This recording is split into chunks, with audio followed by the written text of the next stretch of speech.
Welcome to Riverbend Talent on WBGZ, brought to you by the Halpin Music Company. Another Riverbend Talent on the Big Z, brought to you by the Halpin Music Company and by Mr. Matt Van Voorhis of the Stubblefield Band of the Macias Insurance. He likes to share all of his advertising, so he loves for us to mention Mr. Donut. Right? You want to turn your mic on, Pete? I love Mr. Donuts, too. You do, too. and you have some knowledge of Mr. Donut. You actually stop in there and... I do. And it's the only one left in the United States, right? It is. It's the only one left around here. Dunkin' Donuts is all you're going to find. They were brother-in-laws.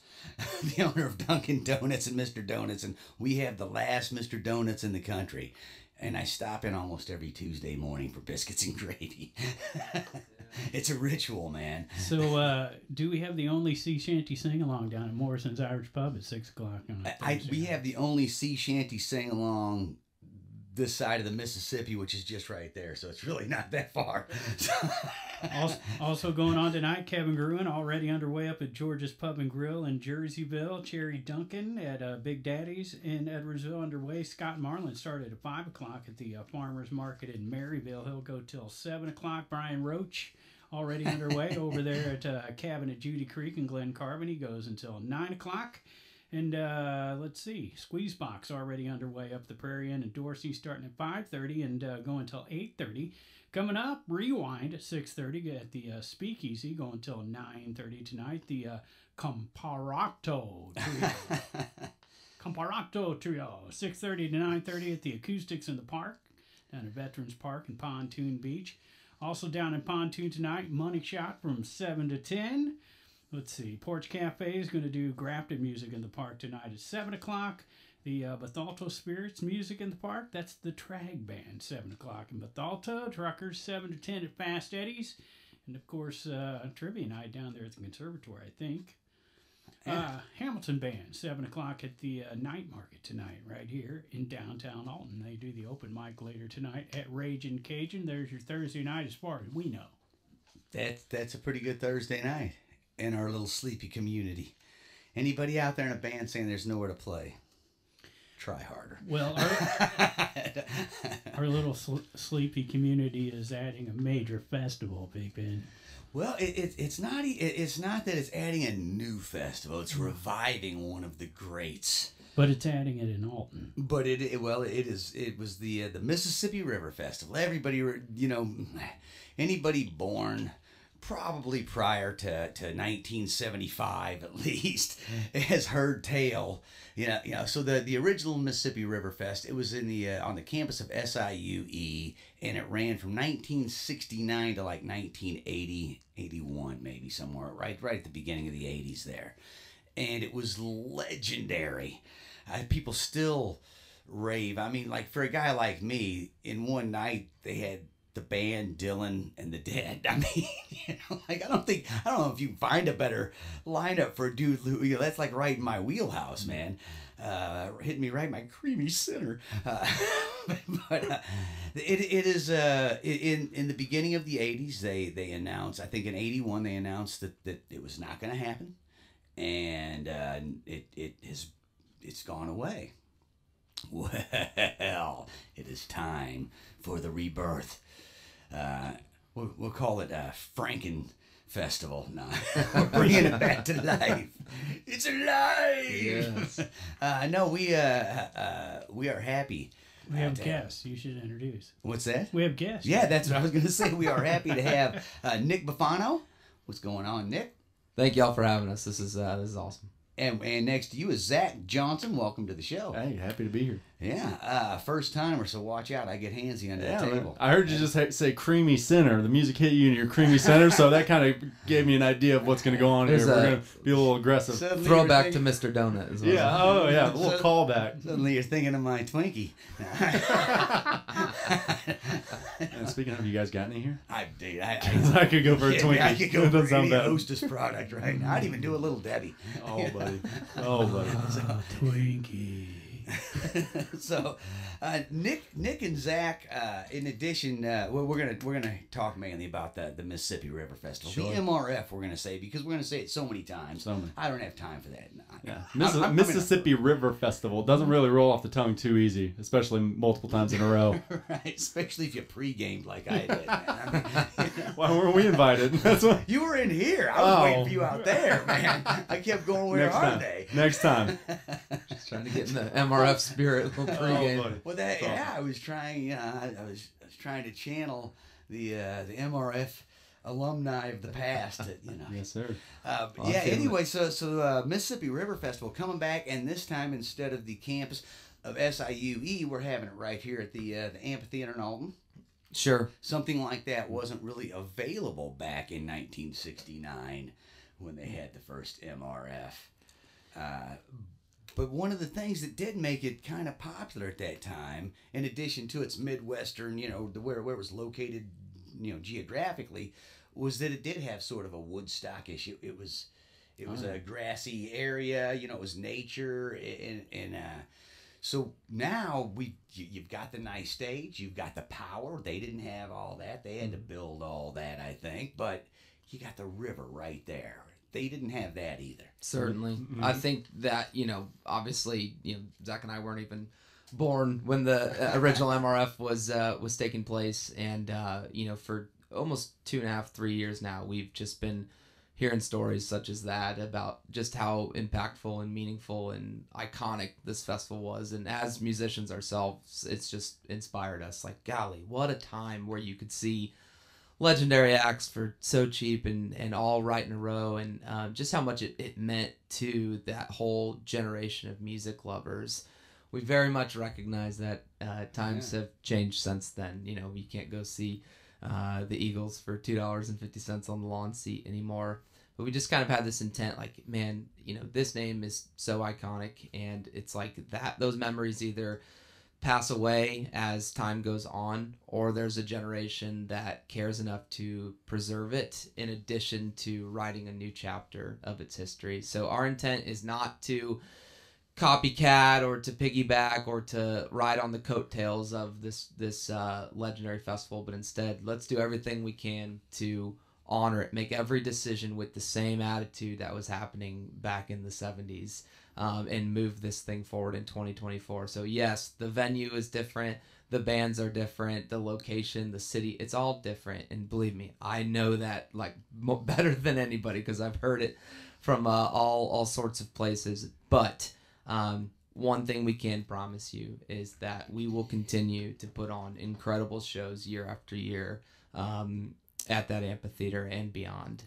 That's what our heart is. We want to do something special in this vein and preserve. I want to tell my kids the same stories that you guys got to tell younger generations. That's what we want to see happen here. So I had assumed that as you're going along with this, you're hearing things from people. Oh, it used to be this, and you know what? My last show wasn't as good as some other show. It never is, right? Yeah. But here, and that's kind of why I before I even asked you about it, I assumed that. That's sort of why I started with, hey, look, there's pros and cons here, people. Totally. Because I'm sure everybody wants to give their 2 cents. Everybody loves to have opinions, and they probably, very few of them have other answers or other options, And I actually, as I've thought about it, what I stated, one of the draws was that it was this grassy sort of nature area. Okay. It's hard to find that, man. Yeah. What happened? All the kids at Woodstock '99 or whatever were promised Woodstock, and then they were on tarmacs and burning up. Yeah. And it wasn't quite the same. But here's the thing: I was trying to point out the pros and the cons. Okay, so maybe we're not. There's a nice grassy field up there if you're not on the concrete. And yeah, there's a parking lot behind it, but there's a river behind there. There's that beautiful bridge. You have to roll with the punches. And sure, you're not going to have Bob Dylan, the band, and the Dead, because to get those guys would be millions of dollars. That's not what it cost back then. No. They weren't, in 1969, they weren't what they were at the end. Yeah. You know, they weren't selling out 350 shows a year. Mm-hmm. Well, everyone from that era was at the top of their game, right? There's iconic music from the late 70s, late 60s, early 70s. I mean, there was everything that was coming out was revolutionary. The first four Zeppelin albums are the coolest things ever, ever. I mean, it's insane. And so people were just experiencing this renaissance of sonics and attitude and rock and roll and rebellion and peace.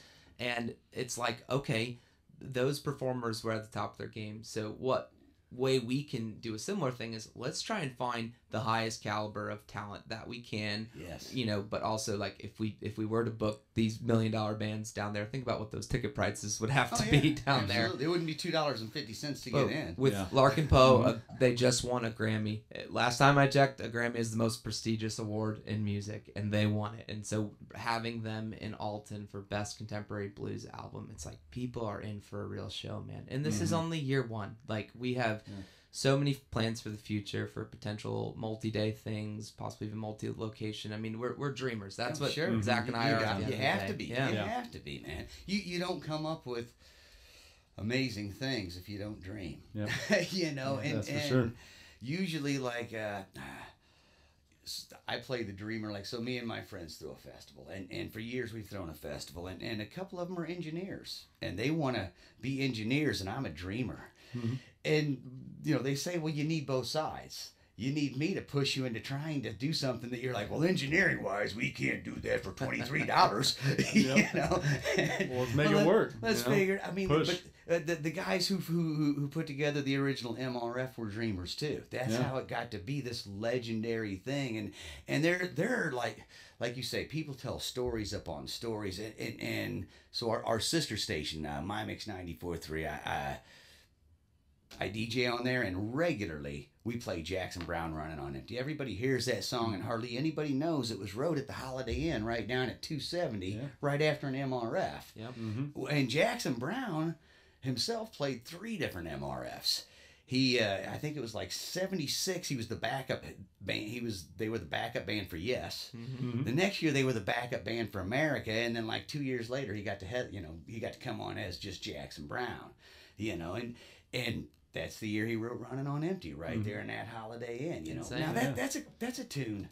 Yeah. Who don't know that tune? And he recorded a couple songs in the Holiday Inn, didn't he? For that, that live. He was doing a concept album like Live from the Road to encapsulate life on the road. And he wrote several. I picked Running on Empty because that's just pretty it's a iconic. heater. It's the biggest. But he wrote a handful of tunes at that Holiday Inn because he's inspired by what he just saw, and he's also tired and running on empty. Oh, absolutely. Zach likes to tell the story about Joe Walsh and the Eagles, and that it's partially speculative. It really is, but I think it was in '74, so the year before Joe Walsh joined the Eagles. Joe Walsh opened up for the Eagles at MRF. Yeah. So it's like, I don't know if they were running together full. I can't find anything if they were doing full tours together as he was a supporting act or what, but like. It's just cool to think about that time where it's like, who did he replace in the Eagles? Oh, shoot. Bernie Madoff? Not Bernie. Bernie Madoff's the Ponzi scheme guy. Bernie Liaison, right? I think it's Bernie something, but like don't fact check us. Yeah. Don't check. This is a pretty casual show, so don't look too far into the words. But there's a gentleman named Bernie playing guitar who he ended up replacing, and so it's like, I mean, the tensions in the Eagles were high at that time. It's like, were they seeing Joe Walsh and be like, dude, this guy is cool. He rips and he vibes with us, like, and just that transition time, and now him being a part of, like, he's one of the 4 Eagles, you know. Yeah, he's one of the 4 or 5 that you may remember. But I mean, come on, he was already brother-in-laws with the Beatles, so at that time, I've only seen Joe Walsh one time, and I was looking at your shirt as you were saying. Yeah, I forgot I put this on. I've only seen Joe one time. It was that last time Tom Petty came through town right before he passed away. Him and Joe were touring together, and Joe was old. But blew my mind. Awesome, still just, you know, I all those high singing parts. So he wasn't, you know, he doesn't have the Eagles with him. He's Joe, and I think there was only one song where he kind of backed up and pointed to one of the backup singers, and they took it because he was, and I think it was a Glenn Frey. It wasn't even one of his tunes. Yeah. You know what I mean? But I was blown away. This guy's like. He looked like my grandpa up there. You know what? Literally, you could see him on the big screen, like, you know, sing a line somewhere out on that horizon. Oh man! And it moistened his mouth because you know he's like your grandpa up there. Yeah, man. And he was shredding the guitar, killing the singing. Yeah, just Cleveland, Ohio. One of my favorite things about Joe Walsh in his performance is whenever it's his show, especially like just the crowd work he does, and just whenever his personality shines through. Yeah. And one of my favorite parts of the Eagles documentary, 2-part deal they put out a couple years ago. I love that, by the way. But I think it was Glenn Frey said, Joe Walsh, he's an interesting bunch of dudes. and then they go into a montage of Joe Walsh being Joe Walsh, and it's like, dude, yeah, man. I have the vinyl, but seriously, folks, and I have worn those ridges deep over the years, man. It was just one of those. Even the picture of him sitting on the bottom of the pool. You know, I miss the days of buying albums and, you know, pulling out the liner notes and reading them and not just getting an MP3 sent. Sure. Yeah. But, you know. You had mentioned, you know, just starting something new and just kind of, hearing voices from all over. You know, even when they started the MRF, it wasn't all, roses to begin with. Yeah. There was a lot of challenges, a lot of pushback, a lot of people who were like, is this possible? So, I think people like to look at the past with rose-colored glasses, and there's a lot of nostalgia about it. And of course, like you should, that was an amazing time. But, we kind of knew that there would be a little bit of, I wouldn't even call it pushback. I guess grumbling is a better word to say. And I want people to know that, like, I received that. I respect it. I know it. I hear what you're telling me.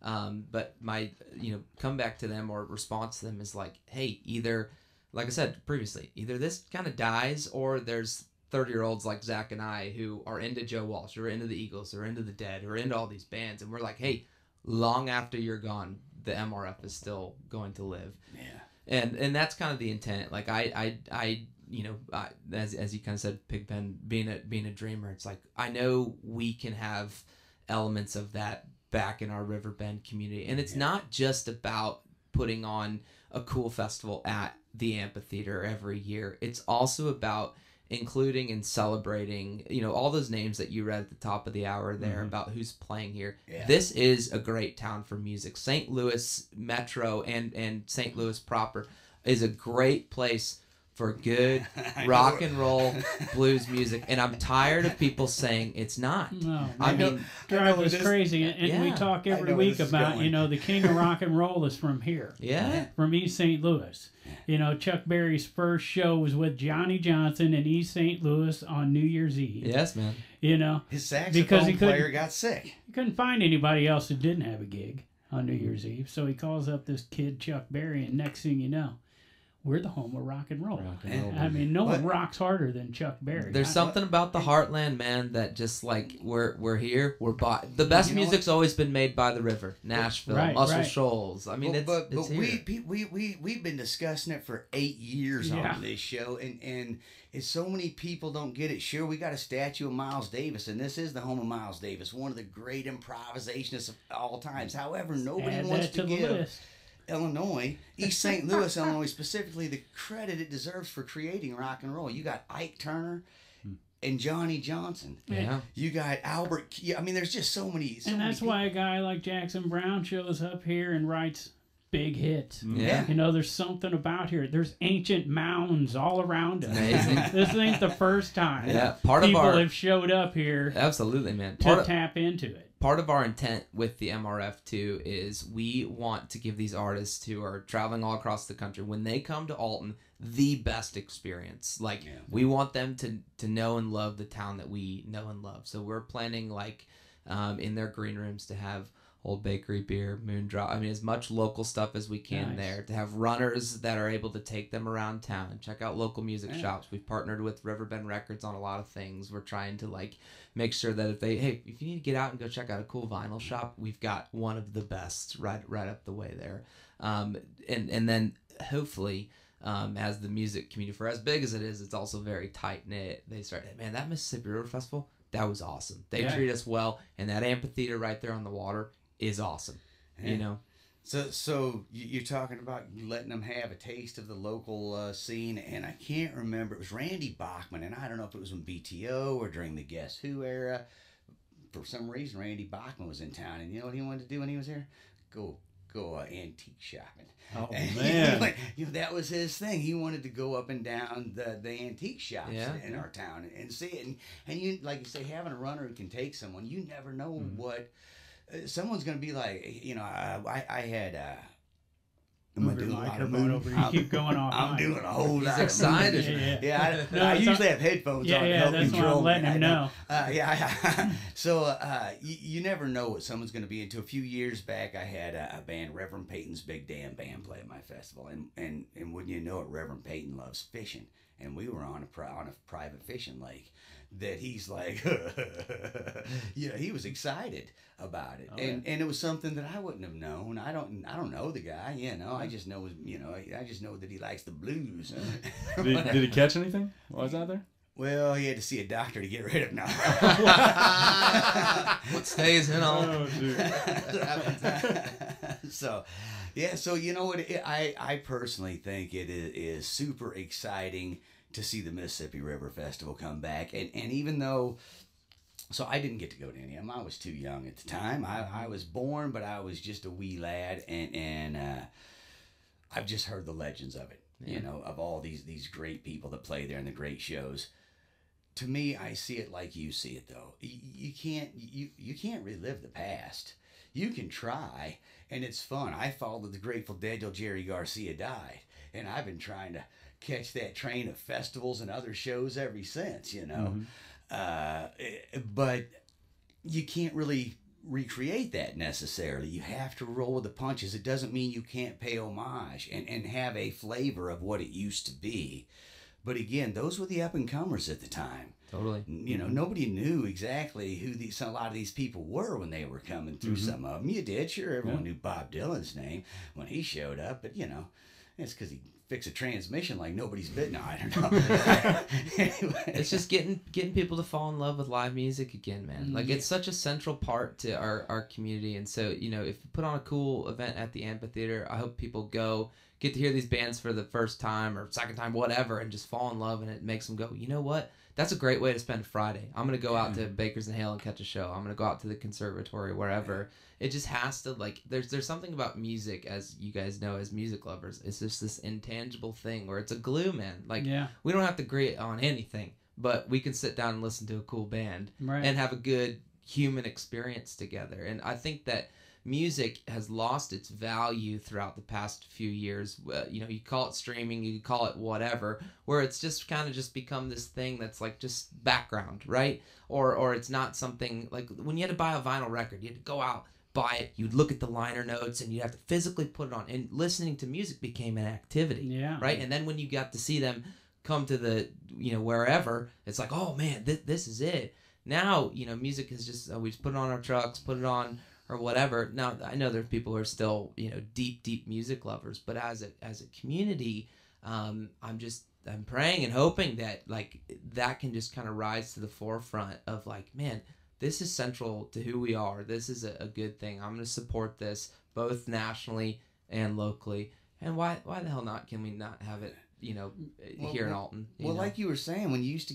when you do the physical drive to the mall and buy the record and go home and drop the needle on it and open up the liner notes, and it was ritualistic, and we don't have a lot of rituals in our society. A lot of other societies have these things that they do together. You see the over in Asia, they'll all get together and there'll be hundreds of them dressed the same, dancing for a certain it's Dancing White Day or whatever it is over there. I don't know, but they do the thing, and that's the way I saw the Grateful Dead experience, was that all these people are doing this ritualistic thing. We all get together and dance for 4 hours a night, and I think it is we've not only lost that ritualistic part of it, where we just it's streaming, like you say, you just hit a button, you don't go through this looking at the art, you don't even care, it's also, to me, I've said it thousands of times in my life probably, that nothing beats the vibration of live music.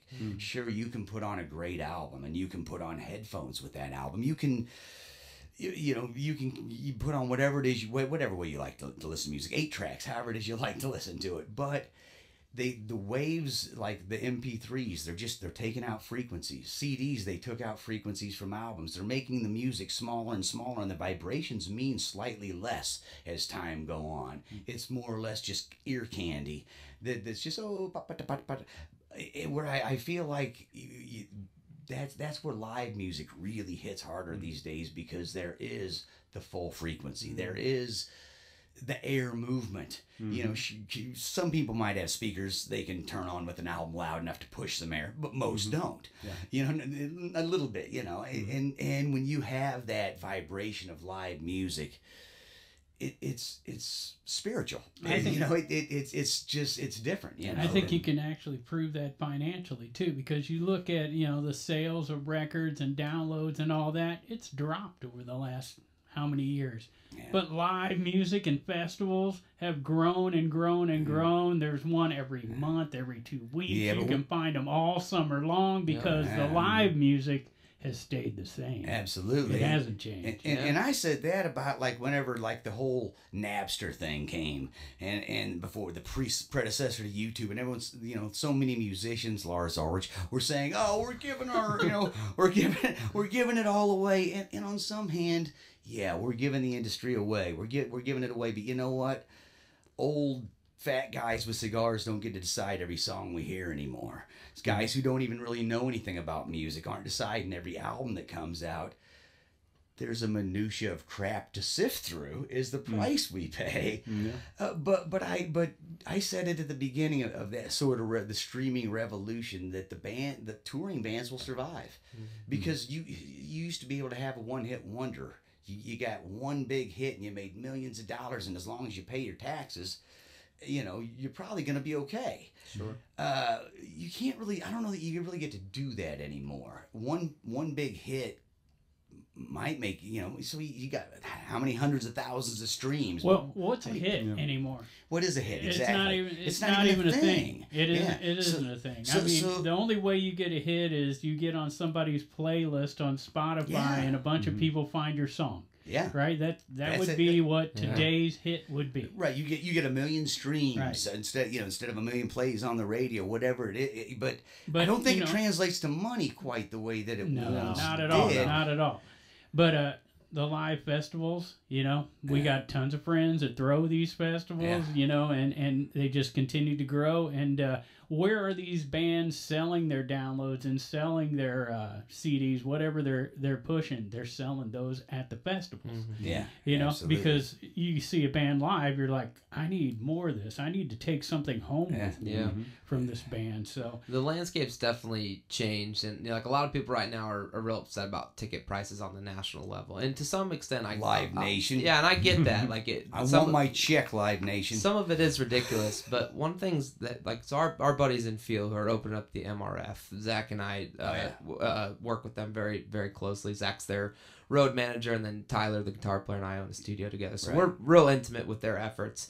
Those guys are crushing right now. Yeah, they are killing it on every level. Blackberry Smoke for a couple of months, and then who's the other one they were out with? They've been out with Rival Sons. They've been out with they're announcing a big tour. I don't want to give it away yet, but that'll be coming up in the fall. Did a Cheap Trick show, I think. I mean, they've been doing. They've been out there killing it. Man. And the way that they're able to sustain the operation is by, you know, they make a decent bit of money on the live show, because their Spotify streaming, they're getting like $250, you know, or I don't want to disclose their finding, but, you know, it's pennies. Yeah, it's the kind of check you just hang on the wall. Yeah, and so bands are having to rely on their live show and merch sales to sustain, and the gap between independent bands and record signed bands who have big money machine behind them is insane. I mean, it's ever widening. It's ever widening.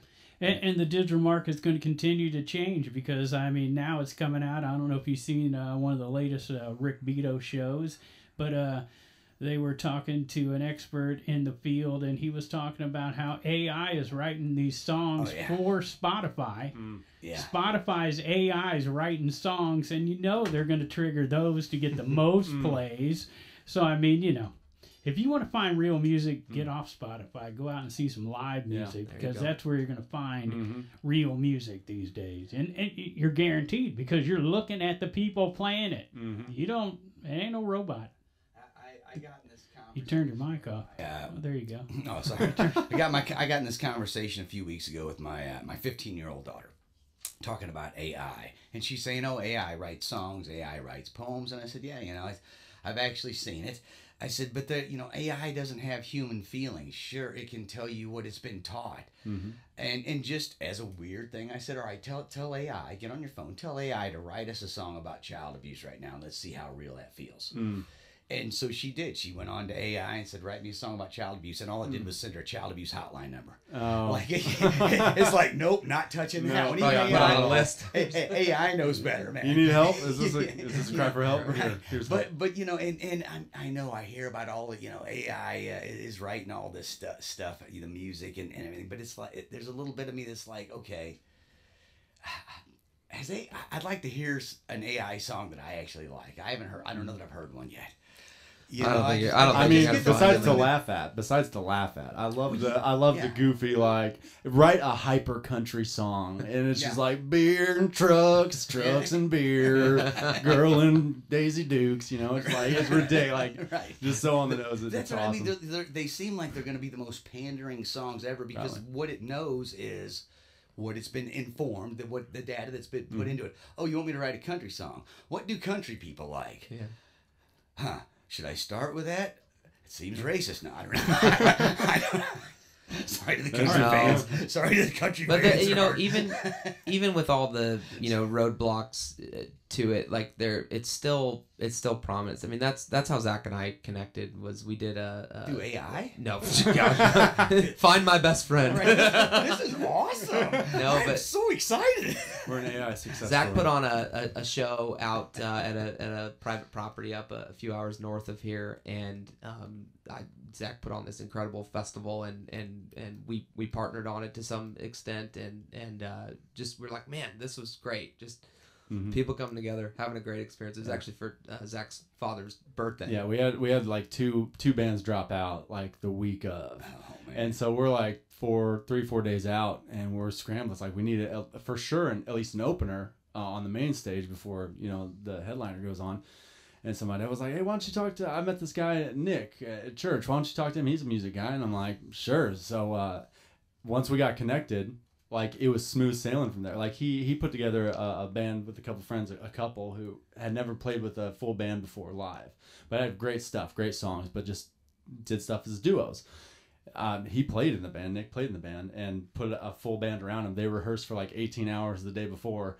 And then they played the show, and it was great. It went off without a hitch. But awesome. Yeah, once we started dealing with each other, like, just everything just fell into place. And so whenever MRF came up, I got tasked with that. I'm like, "Nick, I need you."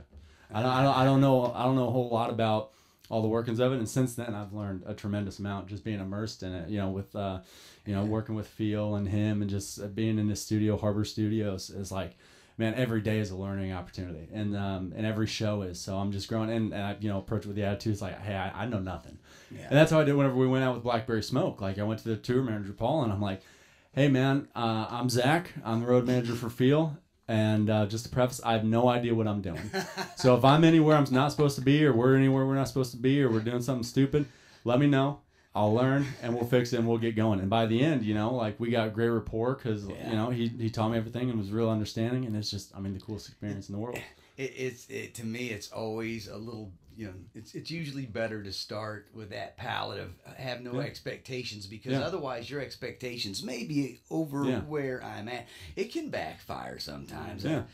First time I went over to KDHX, it was 2013 or something. It was back a while, and I didn't tell him, "Hey, I've worked in radio for years. I've been in bands. I run sound." I didn't say any of that. Yeah. And I love me and the guy are friends now, all these years later. But he started out, "Sound is vibration," and I'm like, "Oh, we just went back to kindergarten, man." All the way. And I kind of wanted to go, "Bro, like, let's skip forward," but then I'm like, well, as soon as I say that, he's gonna jump so far over my head. that I should just sit through this. Yep. And 20, 30 minutes later, I'm finally like, oh, we're getting there. Yep. We're Getting close. But I would still rather go in meek, assume I know nothing, man, because I probably don't. But even that story that Zach just told about being green, that's the exact way the MRF started, right? It was a lot of student workers. Even Lyle Ward, who's become a great friend of Zach and I's, who's a huge supporter of what we're doing. The original festival director is all about what we're doing. So I'm glad you brought that up, because you were talking earlier about, you're getting some plaque here and there about what this is and this isn't the same. And so tell us, like, how did you secure the name Mississippi River Festival? Someone purchased it. Yeah, it was owned privately it's been owned for several years now, and then the gentleman who or the entity, excuse me, who owns it, the gentleman he used to produce his radio show, who just a desire to bring this back. And so Zach was kind of initially brought to the forefront of that, of like, hey, let's just start talking about this. And so it was a lot of people see what's happening on the riverfront and see how kind of guerrilla marketing we're doing. This is a very thought out ordeal here. We've been stewarding this name for 2.5 years. Last year down at Flock Food Truck Park, we put on an event down there, a history day, and all it was just, let's kind of put something on down there, bring out Jack Tweston and Lyle Ward and a few other people, talk about their book, and with like no more than 4 or 5 days of advertisement, there was 450 people that showed up there. So right then we knew that, okay, this is still viable. There's still a hunger for this. Oh yeah. So our initial plans were to only start in probably 2025, maybe even 2026 was when we were going to start rolling this out. And so Zach and I very quickly just became historians about the MRF and still learning. That was step one, right. For sure. Like, educate yourself. You gotta know the ins and outs. So going through spreadsheets of every performer, organizing that, developing notes further based off like online searches, talking with Lyle, Jack, SIUE archives, and just taking in everything. We could all at once. And Zach and I have a very good working relationship. So I've worked in the music industry for 10 years or so. I was in bands and probably a lot like yourself. And been on big tours, also been on small local shows as well. Lived in Nashville for a while, so I've kind of seen all parts of the industry. So I knew enough to be dangerous in all areas. So that skill set combined with Zach, who's just an incredible motivator, an incredible organizer, and we also share a commonality of big vision and planning and a love for Alton. Yeah, we both suffer from the complex of truly believing in our hearts that we can do anything at any time. And that's kind of how I've lived my life. And it's come out to be true. You bump your shins and stub your toes a whole lot, and you learn a lot of lessons the hard way. But if you just keep going and you persist, like, just set yourself up for failure. But like, the odds are is it's going to turn out all right if you do the work. You have to put it out there. Or it's not, and you have to go full force. Any job worth doing is worth doing right. Let's not pitter patter here. Oh, speaking of job, I got a job to announce some of these shows. Oh yeah, people yeah. So I forgot we're on the radio. Right. As far as I know, we're just talking, man. But I want to make sure we mention a few of these, and let's start with the Flock down there Friday night. Buzz Tones from 6 to 9. Then on Sunday they'll have Coldwater Creek from 2 to 5. So that's what they're doing Fridays and Sundays down at the Flock Food Truck. And Lonesome Blues, Darius Garcia going to be at the Conservatory on Friday night. We got Nate Sickmeyer and Company and Exit 52 at Fast Eddie's. We have Porch Cafe out at Bakers and Hale and Godfrey from 7 to 11. Carl Mager out at Grip and Sip Golf from 7 to 10. Dustin Coleman out at Locke's Brick House in Bethalto from 7 to 10. Left Hand Cowboy 7 to 10 at the Moose in Wood River. They're coming up on Riverbend Talent. We have a recorded interview with them that we're going to eventually play.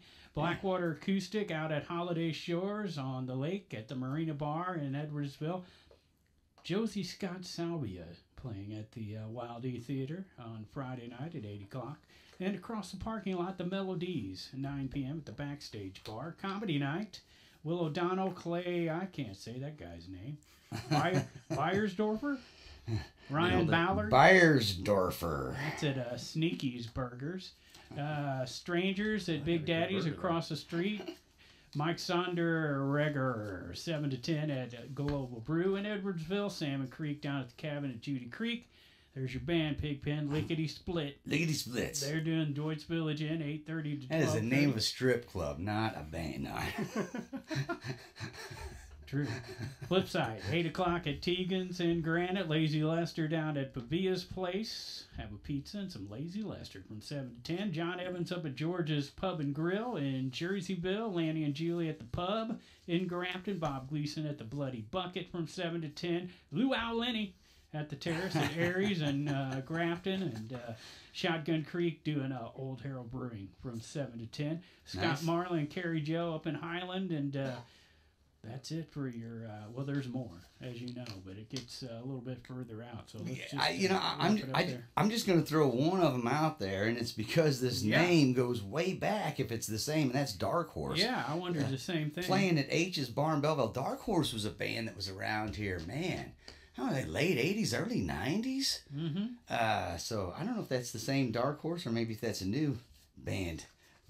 You know, maybe it's a revitalization, kind of like the MRF. Hey. Bringing it back to life. Hey. So the farmers market's on Saturday, starting at 8 with some live acoustic music, and then down at the conservatory where we love our original music. We got Message from a Raven, As Earth Shatters, Intrusive Minds, Excrusion, who I seen and really enjoyed, Right. Dear Grim, $10 at the conservatory Nice. in Alton on Saturday. Everhart and Light going to do the VFW from 7 to 11. Tangle put out at Bakers and Hale and Godfrey from 7 to 11.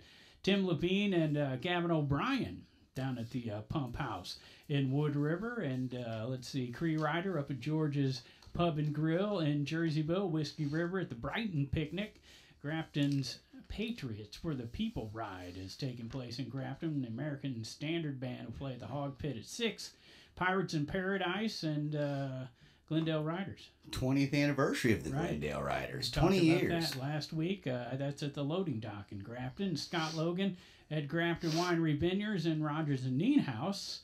Legends. Yeah. 3 to 7 at the Brew House, the Grafton Winery. Midwest Avenue and Channel 3 plays a 7 to 11 shot at Grafton Pub. Denver Wade Tritt. Noon to 3 and Jim on Keys at the Terrace at Aries and Grafton on Saturday. Array at the Oyster Bar in Grafton. Pity Thy Neighbors at the Bucket Saloon in I Grafton. think my neighbors That's all pity taking me. place on Saturday. So yeah, we'll stop right there and talk some more about what's going on with the Mississippi River Festival. Let's go ahead and do the lineup for the show on June 22nd down right here at the amphitheater. Yeah, excited that Grammy Award winning Larkin Poe is our headliners this year. Great blues rock band. They're sisters. Just incredible group. Just won a Grammy for their album Blood Harmony. I encourage everyone to listen to it. Supporting acts is Bryant The Shakedown, another Nashville band. Just straight line rock and roll. Toured with AC/DC, Guns N' Roses, Jeff Beck. I mean, they opened for ZZ Top quite a bit. That's true. Yeah, A couple years ago. Good friends with Billy Gibbons. Fastball, those might remember Fastball from the 90s. They had a huge album, great hits, and even their later records that they've been making the past few years are awesome as well too. And then our opener's special guest is Feel, St. Louis's own. Nice. A few of them live here in Alton, which is kind of cool too as well. And that's again tying in the local community with it. I think that's always an important part of a lot of festivals is making way for the local people to have a part of it. And Tyler, man, just again been killing it. We mentioned Jack Tweston earlier. That's how I met Tyler was through Right. Jack. Yeah. And man, just happy to see those guys getting the success that they've been getting. Yeah. So. They deserve And, it, man. They work hard. It's also something to bring up about the amphitheater that we've talked about for years here. You know, the local artists aren't very happy with not having opportunities to play down at the amphitheater. And so it's good to see an opening act that's from this area opening for, some touring groups. So, Yeah, we hope to create more space for that as time moves on. You know, we knew definitely wanted an opener, or gosh, I'd even hope next year we could have some of the support slots filled by local bands as well. There's some cool bands around here, man, that people Right. need to know. And again, it's not our intent to just put on these, a big old festival at the amphitheater and kind of not be sensitive and inclusive to the local music scene. So we're even doing our after parties at the conservatory that same night. Nice, yeah. And that lineup is stacked as well, It is, too. it is, Olive, totally. Hope and Therapy, Autumn Nice. Clock, Oh, Yep. yeah. Nice. Lofty's Comet, and Shareholder. I mean, just Oh, man. yeah, There's a great lineup Oh, right yeah. there. The Yeah. after party's got a great Yeah. lineup. it's going to be a night for music, man. Yeah, so Oh, one of our biggest goals setting out from this was to help build up the local music scene, and we want the artists coming in and people coming in to visit for the MRF to see that Alton is a live music town. Like, but I mean, this year unfortunately, like we're on short notice for developing this Right. whole deal. Like I'm talking like 3 months from like Exactly. go until June 22nd, which has been tough. insane. And so, I mean, we had the intention to reach out more to the community and be like, hey, if you do live music, put up a stage, get a lineup going, and we want the whole city to be filled with music. But unfortunately, like even at the conservatory, the after party, we essentially handed that off completely to some friends and just said, yeah, do it, please, do it up big. They kind of approached us and were like, hey, what would you think about this? Like, yes, run with it. Yep. Yeah. Book the lineup. You do it all and work out the logistics. But Well, that was Pigpen and I's first initial comments when we heard what was going on. Number one, I mentioned to him, they're bringing back MRF, and he kind of like, okay. And I go, it's Nick DeWitt Bifano. He knows the local scene. He's a local guy, so at least it's a local guy. yeah, So we were stoked about that right away. thank you. Totally stoked about that. And it would have bummed me out, even if it wasn't Live Nation. It would have bummed me out if some big national group would have been brought in. It probably would have got big names because they got connections or whatever. Sure. But this is a community that we have the resources to do it all ourselves. To book the talent, to run the shows. We got a venue there.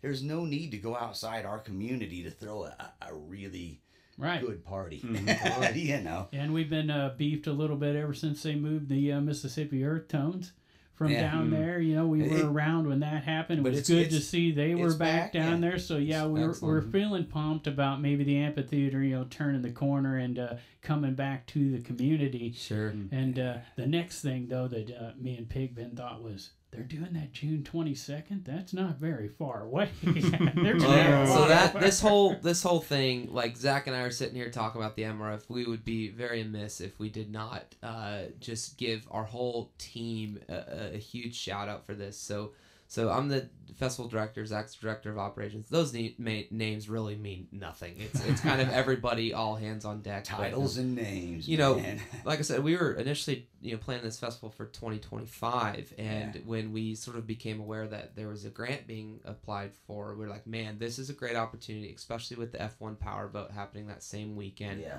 We're gonna have a great influx of visitors, tourists, and local people coming out to the riverfront that weekend.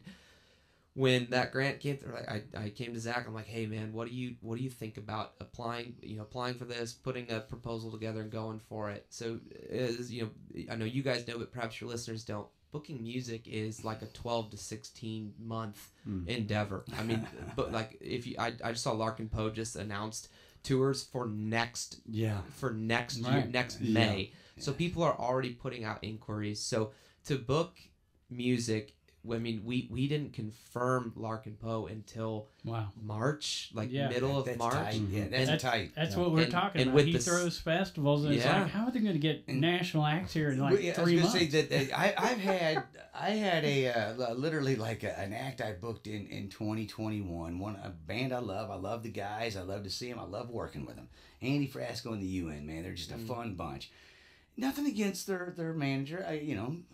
He does his job, but he left me sitting for months, not confirming, saying, yeah, we'll take that much money, but never confirming. And then one day I hear from a friend that they were at Andy Frasco's apartment and he saw Family Fest on his calendar. I went, well, that means he's got it on his calendar. I reach out to him and within minutes I get a confirmation. Yep. I mean, it's the agent's job to get as much money as he can. So he's sitting around waiting for a better offer without signing this contract. Oh, I hate that. Dude, meanwhile, I'm not a big corporation.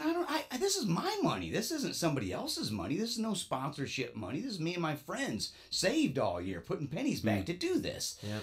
And, so dealing with agents can be very time consuming because they're in no hurry unless you're bidding way over the stated, their normal price.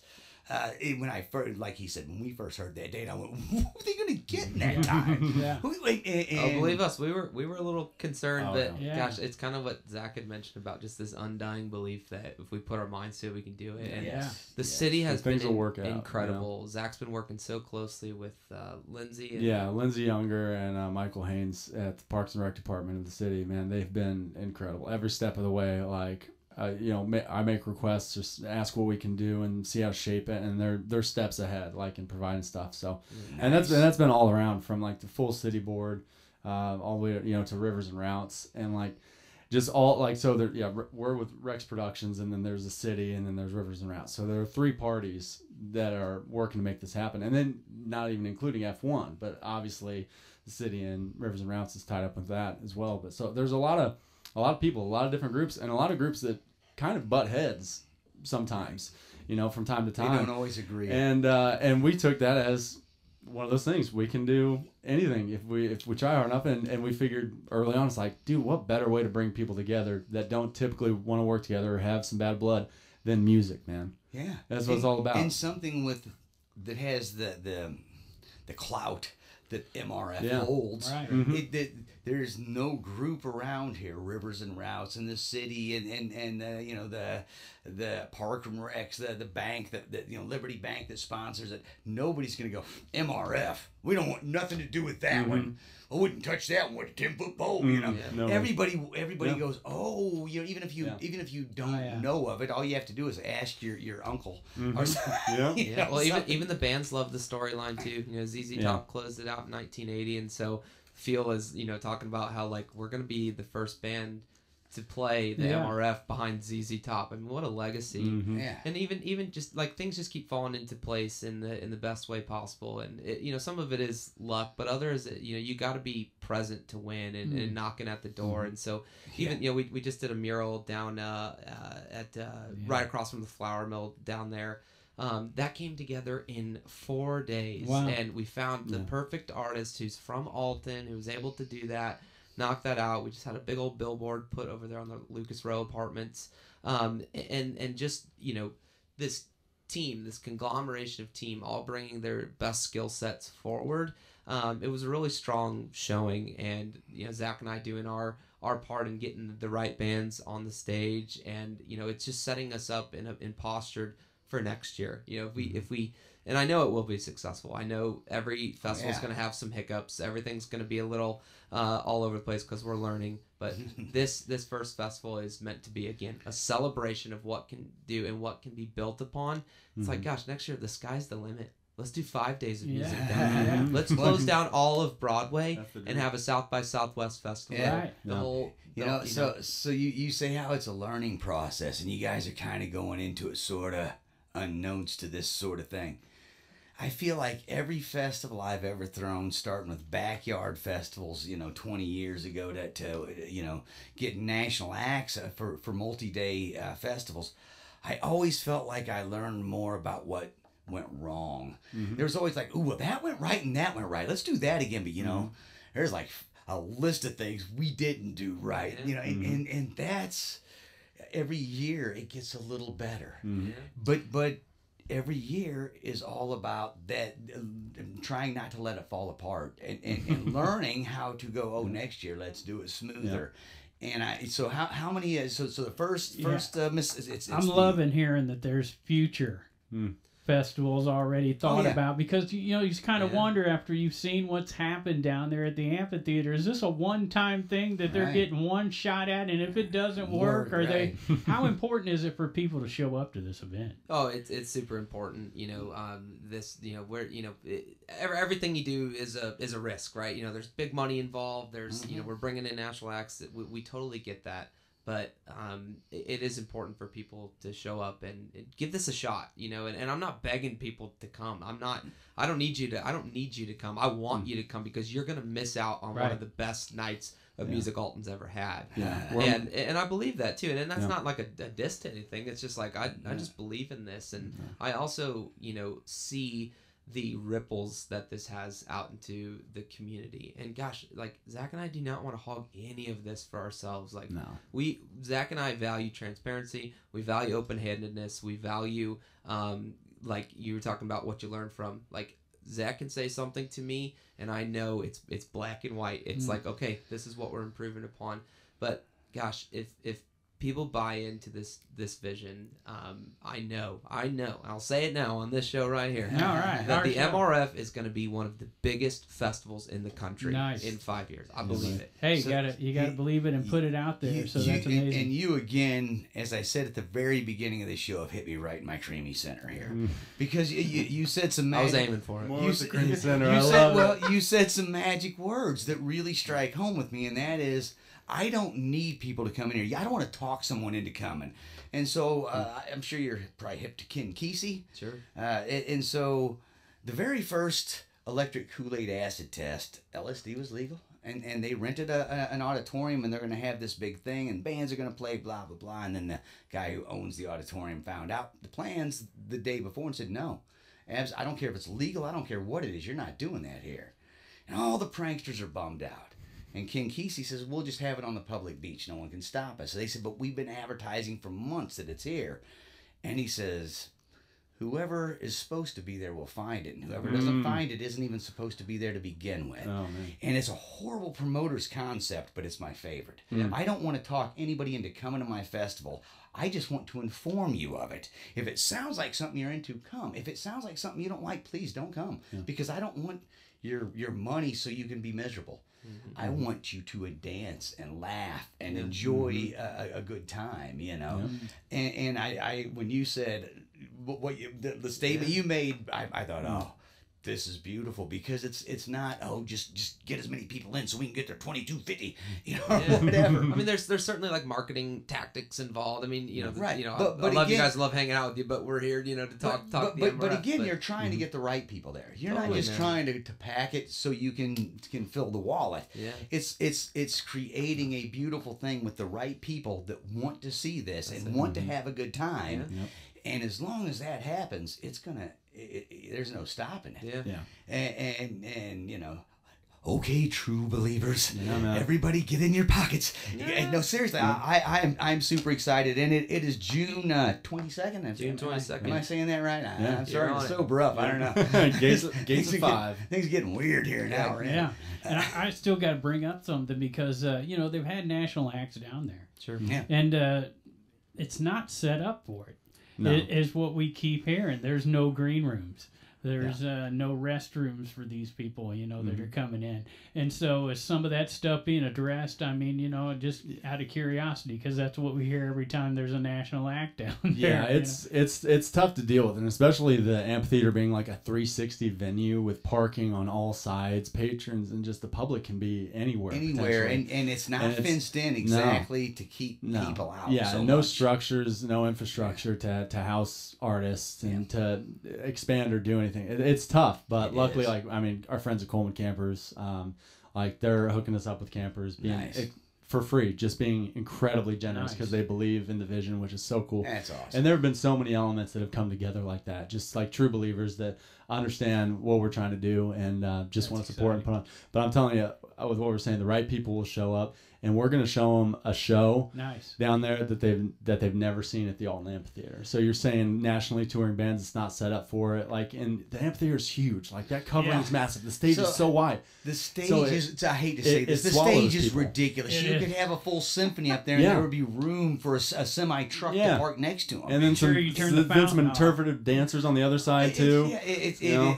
It is really so. Like, seriously, we had an issue with this, and I've seen so many local bands, and are not even local bands. I've seen some touring bands come in, and what they do is they put up a front light rig that sort of is this square. Yeah. And it makes it from the back look like there's this little stage inside of a That's big massive. stage, and as a like, we fought against that to go, okay, how do we make this not look like we're just this tiny part of this thing Getting and swallowed by the not whale. square off the front so much to make it look like, hey, there's a screen inside a screen we're looking at. Yeah. And that I don't know who decided how wide that thing was Yeah. going to be, man, but it is. I've never been on a stage So big, yeah. that big. I totally agree with y'all, and I still think, you know, like we want to do some research once we have some time after probably June 23rd. Right. We want to find out. June 23rd, Yeah, take off. maybe the 24th. Take yeah. the take Yeah. the We want to 23rd off, find man. out if the Alton Amphitheater is the closest, like literally in feet, amphitheater to a river. Yeah. Because It's gotta be. it's got to be pretty dang It's gotta close. be. Yeah, for sure. Which is a Unless somebody has a stage on a barge So or I've been something. to one in not Nashville, Louisville, Kentucky. That is right on the river. Where literally the stage. There's boats floating behind the stage. Well, I'm fixing to get a tape measure out and see if we can claim that. Walk it off. Yeah, I was gonna say if you there's no parking lot between the back of that stage and the river. Yeah. You know, so I've been We'll to move it. No. I've been to I've been to quite a few like right on the river, but we are definitely like one of the closest Yeah. that I've seen, man. And right in the, Other heart, than and right in the Louisville, heart of the Mississippi River too. oh yeah, Yeah. Oh, Yeah. buddy. right. Yeah. Oh, the river. We've kind of bend? expanded some of Everything our gets weird here. our facilities. So we have like some like our office space is going to be used as some green room, which will be great. So Nice. artists don't have to be in an RV camper the whole day if they don't want to. Right. Have some other events. So we're trying as best we can to. This is not a criticism of other shows that have happened there at all, but just to facilitate some Right. things that like I have come to know and expect from a naturally touring band. So I think, and again, this is a huge testament to Zach's work in the city of setting that whole place up down there to be Nice. as private as it can for them, accommodate a tour bus, you know, and all the just, you know, facilities you would expect a band would expect to be down there. Yeah, so, and I don't want to come off as ripping no way. the Yeah. theater down there, but these are things that have been an issue in the past. Oh, yeah. Sure. That, you know, and that's why I said when I heard you were doing it, a guy that I know knows Yeah. stuff Yeah. about the music scene. It changed my whole perspective Thank you. immediately. It put us all at ease Yeah. until that date June 22nd was thrown out. That was like, oh no, what is he gonna Hey, do? I've lived Have my some whole faith in life us. at the seat You of know my what? pants, boys. I'm glad you're true believers. He made it happen. I Yeah. mean, because it was, and I'm not saying you can't make it happen. I've actually had promoters tell me, oh, you should always leave a spot open, and real close to the date, you can find a traveling guy who's got a date off, and you can get them cheap on those dates Yeah. because they're already traveling through the area. I get the game. Who Right. wants to play that? Usually, I'm working 8 months to a year in advance when I'm talking to a band that's on a national level. We're you know, already so- we're already talking about year two. I love Nothing that. to give away, but you know this is not a one-off thing for us. This is Beautiful. a legacy builder, and the team's just going to keep getting stronger, and we're going to learn from this year. And just keep Alton just deserves it. Absolutely. For sure. And Alton deserves something beautiful, and it already has something beautiful. Again, No. not criticizing what's here. the birthplace of Bonnie Bramlett. Yeah. Yeah. I got to bring her up. Oh, I know yeah. Bonnie well. Now, Yeah, did she ever play legend. MRF? I was Oh curious. yeah, multiple Yeah. times. Oh, And with there you multiple go. groups. we got to Yeah, get there her you to go. I was like gonna say there- MC yeah. or something. Mhm. I would love that. We need a Seriously. Bonnie Bramlett statue down there. I'm telling you Not a what, bad man, idea. right next to Miles, man. Yeah. You know, Yeah. it's insane the great stuff that comes from this one little town, from having the tallest man, you know, ever. Yeah. Yeah. Still to Hey, this day on big record, potential. recorded The history. river flows north. The only place it flows northeast. Oh yeah. Right here in the bend. Yeah. Oh yeah. It's a special place, man. It is. I'm an Alton transplant. I have no roots here at all. But my wife and I were one day we were just kind of like, what's next? And so we started in Columbia, Illinois, drove all the way up the river, and when we got to the bike path there about 6 o'clock at night, right when the sun was going down, and my wife looked at me and she goes, "This is our home." And so we Nice. sold everything we had and moved up here in 2020. And it was just like, all right, if this is the place we're going to put roots, Zach's done the same. Zach and I live 2 streets away from each other. It's like, if this is the place that we're going to lay roots, raise kids, do the thing, I'm going to do everything in our power, our control to create something beautiful amongst what's already here and is happening for decades. We're looking forward to it. Pigpen and I are going to be there. I guess we're going to set up some kind of booth, so we'll be around for a couple hours. You gonna let us come sit in with you for a little bit? Hang out. We're going to let you throw balloons at Pigpen. All right. Awesome. Are they going to be filled with anything? Yeah, I'm hoping. Maybe fill the balloons with some creamy center. Yeah. Yeah. So you can read my mail. We want to get you guys back to because we didn't even touch on the studio, Nick. Sure. We didn't even touch on Harbor. I wanted to talk to you about your production company, your studio, everything you had going on, and we're already over the top of the hour. We barely scraped MRF. But we talked about Joe Walsh quite a bit, though. That's okay. That's my favorite bit. You know what?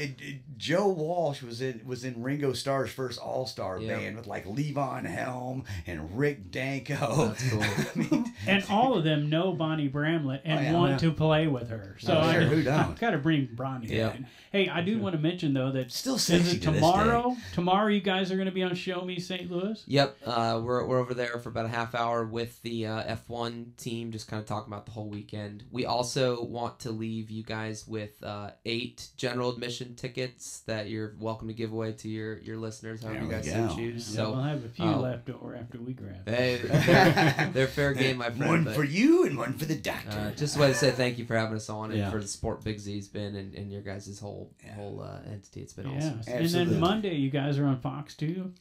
Yeah. So look for Zach's smiling face over there. Is that me taking that one on Monday? Okay. Right on. I'll be grinning. So fun. Catch some more this weekend about MRF, and thanks for coming in and hanging out with us, man. This is a legendary thing to be a part of. Congratulations to both of us for stoked. being a part of it, and I'm happy to hear that some true believers are taking the reins, because that's really a big part of it there. Just trying to live up to the legacy. Good luck. Yeah. Good luck to you, sir. Keeps us up at night, but we're gonna do it. You've got I'm behind you all the way. Man. I can't wait to see it happen, man. But those are some pretty big Maluk boots to fill. Robert Wadlow boots, man. Those are Robert Wadlow boots. Swimming in those things. All right, hey, thanks so much, Nick Bifano. You nailed it. Good to see you again, man. And Zach Johnson, first time we met. Man. Been a pleasure, sir. First time, big time pleasure of mine, man. Enjoyed it. Enjoyed it. Had a great time. And June 22nd, down at the amphitheater. How much are tickets? General admission's $25. $25. Yep. There's also reserved and VIP seats available. But with $25 general admission ticket, you can stand front row if you want to. Yeah, nice. Yeah, we got a GA pit right down in front. Man. There you go, man. The show be alive. That's going to be such a Taper good time. section. Say that again. Taper section. Just checking. Oh, we've been to a lot of festivals.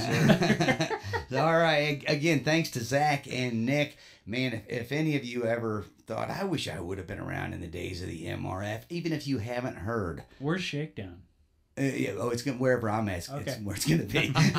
Our booth. That's easy. Check out our booth for the Shakedown. Anyway, Tyler Armstrong will be there. He's a huge Dead fan. Yeah, and there you go. So happy to hear. Feel is going to be playing with Tyler Armstrong. Fastball. Yeah. I know Larkin and Poe. Yeah, Larkin Poe. And who am I missing? Tyler Bryant The Shakedown. Okay, it's kind of fun. Tyler Bryant is married to Rebecca Lovell, the lead singer of Larkin Poe. So they're but most important, they know Billy Gibbons of CZ Top, who knew Jimi Hendrix. If we're going to play the Kevin Bacon. Oh yeah. Legacy. 7 steps from Kevin Bacon. The river runs deep. That's our tagline. Absolutely, man. Absolutely. Well, hey guys, thanks again. Best of luck with the MRF. I am super excited to see it come back, and super excited to see what it holds in the future. Thanks to everybody for listening, and man, everybody remember, you got to get out there and support local music and art. Cottonmouth.org.